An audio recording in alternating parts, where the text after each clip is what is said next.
لا یموت ابدا ابدا، ہمیشہ زندہ رہنے والی ہستی ہے جس سے کبھی موت وارد نہیں ہونی۔ نمبر 2،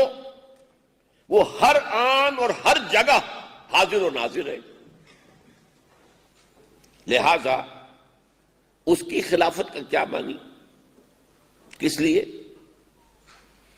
اس کا سبب کیا ہے؟ اگرچہ وہ ہم سے ہماری رگے جاں سے بھی قریب تر ہے، لیکن اس کے اور ہمارے درمیان غیب کا پردہ حائل ہے۔ یہ جو غیبت ہے وہ وجود کے اعتبار سے نہیں ہے، اللہ موجود ہے، ہر جگہ موجود ہے، هو معکم اینما کنتم، الحی القیوم ہے، لیکن جو غیب کا ایک پردہ اس نے اپنے اور مخلوقات کے مابین حائل کر لیا ہے، اس کی بنا پر اس نے خلافت عطا فرمائی، اور خلافت کے لیے حضرت آدم علیہ السلام کی تخلیق ہوئی۔ جو میں نے سورہ بقرہ کی آیت کے حوالے سے، اور کچھ مضامین ایسے ہیں کہ جو سب لوگوں کو مستحضر ہوں گے، وَإِذْ قَالَ رَبُّكَ لِلْمَلَائِكَةِ إِنِّي جَاعِلٌ فِي الْأَرْضِ خَلِيفَةً، اس پر پھر کچھ گفتگو بھی ہوئی ہے، کچھ رد و قدع بھی ہوئی ہے، کچھ اشکال کا اظہار کیا ہے فرشتوں نے، اس کا اللہ تعالیٰ نے جواب دیا، اس کی تفصیل میں جانے کا یہ موقع نہیں ہے۔ لہذا اب ہمارے سامنے آیا کہ خلافت الہی یا نیابت الہی اس کے مساوی ہے کہ حکومت الہی خلافت انسانی کے ذریعے سے دنیا میں نافذ ہو۔ یہ ہے خلافت کا لغوی مفہوم۔ اب آئیے، خلافت کی ایک روح ہے، ایک اس کی فارم ہے، شکل ہے۔ روح خلافت ایک ہی چلی آ رہی ہے اور ایک ہی رہے گی ابد الآباد تک، لیکن وہ ذرا خفی شے ہے، وہ لوگوں کو نظر نہیں آتی، اس کو سمجھنے کی ضرورت ہے۔ خلافت کی شکلیں لوگوں کے سامنے آتی رہی ہیں، اس کی مختلف صورتوں سے ہم واقف ہیں، لیکن اس میں بھی جو مختلف ادوار میں مختلف طرز کی خلافت رہی ہے، اس کا صحیح ادراک بہت ضروری ہے۔ خلافت کی روح کیا ہے؟ اللہ حاکم، جو حکم اس کا آئے گا من و عن، اس کو نافذ کرنا ہے۔ جہاں اس کا کوئی حکم نہیں ہے، یہ گویا کہ اللہ نے انسان کو آزادی دی ہے کہ انسان اپنی اجتہادی صلاحیت کو بروئے کار لائے، سوچے، غور کرے، اللہ کی منشا سے زیادہ قریب تر بات کیا ہوگی، اللہ نے جو بھی مجھے احکام دیے ہیں ان کے ساتھ زیادہ مناسبت رکھنے والی بات کیا ہوگی، وہ اپنے اجتہاد کو استعمال کرے اور اس پر عمل کرے۔ یہ ہے روح، اللہ کی حاکمیت بذریعہ انسان۔ حاکم وہ ہے جو حکم اس کا آیا بلا چون و چرا، بلا کسی کمی اور بیشی کے جو کا تو نافذ کرنا ہوگا۔ ہاں جہاں اس کا کوئی حکم نہیں ہے،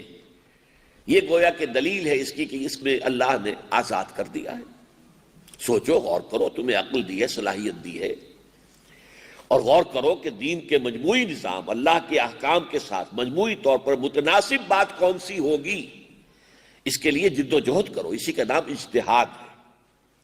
اس اجتہاد کے اوپر عمل کرو، اس لیے کہ اللہ تعالیٰ نے گویا کہ اسے تمہارے لیے مباح کر دیا۔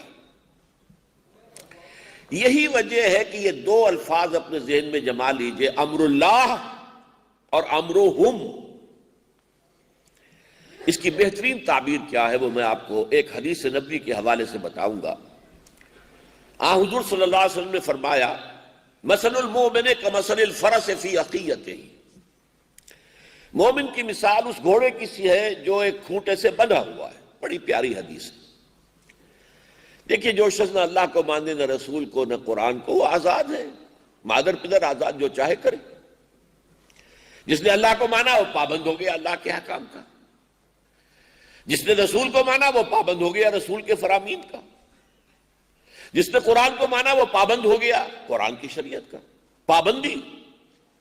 یہ در حقیقت جیسے گھوڑا بندھا ہوا ہے، گھوڑا کھلا ہے، دوڑ رہا، بھاگ رہا ہے، جا رہا ہے، ادھر جائے ادھر جائے، مرضی ہے اس کی، فی کل واد یہیمون، ہر وادی کے اندر سرگرداں ہے، لیکن ایک گھوڑا بندھا ہوا۔ اب ذرا اس کو ایکسٹینڈ کر لیں، اس تمثیل کو جو حضور نے دی ہے، تشبیہ کہہ لیں اسے۔ فرض کیجئے آپ کے پاس ایک بڑا کھلا وسیع میدان موجود ہے، آپ یہ بھی چاہتے ہیں کہ گھوڑے کے ہاتھ پاؤں شل نہ ہو جائیں، کھڑا کھڑا سست نہ پڑ جائے، دوڑے بھاگے جائے، آپ 200 گز لمبی رسی سے اسے باندھ دیجئے کھوٹے کے ساتھ، اب 200 گز ریڈیس کا ایک دائرہ وجود میں آ جائے گا، اس میں یہ گھوڑا آزاد ہے، شمال میں جائے، جنوب میں جائے، مشرق میں جائے، مغرب میں جائے، 100 گز پہ جائے، 150 گز پہ جائے، عین 200 گز پہ پہنچ جائے، کھوٹے کے ساتھ لگ کر کھڑا رہے، اس کی آزادی۔ تو یہی سمجھ لیجئے کہ اسلامی ریاست یا خلافت کا جو اصل نظام ہے کہ ایک دائرہ ہے، یہ ہے اللہ کے احکام، اللہ اور اس کے رسول کے احکام، جن کے لیے قرآن مجید کی اصطلاح کیا ہے؟ حدود اللہ، تلک حدود اللہ فلا تعتدوها، کہ اللہ کی حدود ہیں، اس سے آگے مت بڑھنا،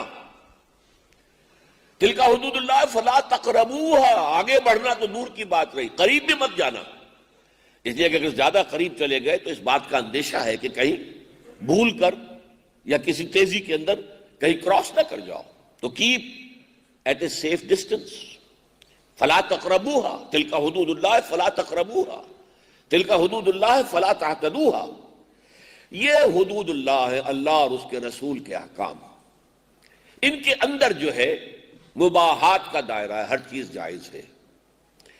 یہ امر و ہم ہے، یہ امر اللہ ہے، یہ دائرہ جو ہے امر اللہ ہے،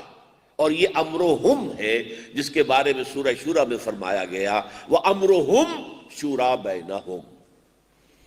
جو چیزیں مباح ہیں اس دائرے کے اندر اندر ہیں، وہ حرام نہیں ہے، لہذا وہ مباح کے درجے میں ہے، ان میں سے آپ جس چیز کو چننا چاہیں، پسند کرنا چاہیں، باہمی مشورے سے طے کر لیں۔ اب اس کی جو ایک بڑی ہی عمدہ سادہ مثال ہے،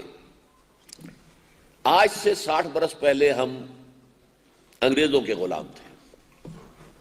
ہمارا بادشاہ یا ملکہ انگلستان میں ہوتے تھے، دلی میں ایک وائسرائے ہوتا تھا، اب یہاں فاصلے کی وجہ سے وائسرائے ہے، ورنہ وائسرائے مقرر کرنے کی کوئی ضرورت نہیں ہے، کیونکہ وہ دور بیٹھے ہیں، 7 سمندر پار کا معاملہ ہے، لہذا حاکم، ساورنٹی جن کے پاس ہے وہ تو بادشاہ ہے یا ملکہ ہے، ملکہ وکٹوریہ تھی، یا پھر اس کے بعد جارج پنجم آئے، ششم آئے، ہفتم آئے، ہشتم آئے، وغیرہ وغیرہ، ایڈورڈ آئے، یہ آئے وہ آئے،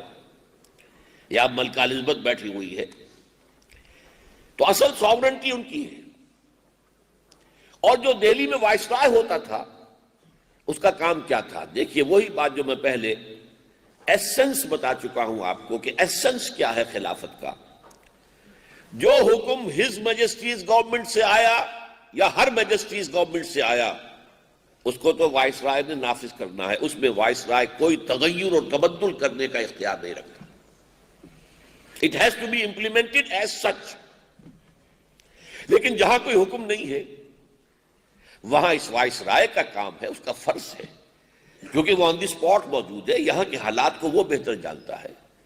وہ ڈیل کر رہا ہے، وہ اپنی بہترین کوشش کرے کہ جو سلطنت ہے برطانیہ کی، اس کے مفادات سے لگا کھانے والی چیز کون سی ہے، اس کے ساتھ مناسب بات کون سی ہوگی، جو بحثیت مجموعی ہم نظام چلا رہے ہیں اس کے لیے مصلحت کس چیز میں ہے، وہ اس کا فیصلہ کر لے اور اس کا اقدام کرے، اس کا فیصلہ کرنے کا اسے اختیار ہے۔ یہ ہے وائسجرنسی، اللہ حاکم اور انسان وائسجرنٹ۔ یہ وائسجرنسی کی شکلیں کیا رہی ہیں وہ میں بعد میں بیان کروں گا، لیکن اسینشلی بات آپ نے سمجھ لی کہ روح کیا ہے۔ حاکم اللہ، حاکم مطلق، شارع حقیقی اللہ، اگرچہ اس کے ساتھ اضافہ کر لیجئے اس کا نمائندہ اللہ کا رسول، جو بھی رسول وقت کا رسول ہے، موسیٰ تھے جب موسیٰ کا وقت تھا، عیسیٰ تھے جب عیسیٰ کا وقت تھا، اب ہمیشہ کے لیے محمد ہے صلی اللہ علیہ وسلم۔ لیکن یہ نمائندے ہیں، حاکم نہیں ہے، یہ الہ نہیں ہے،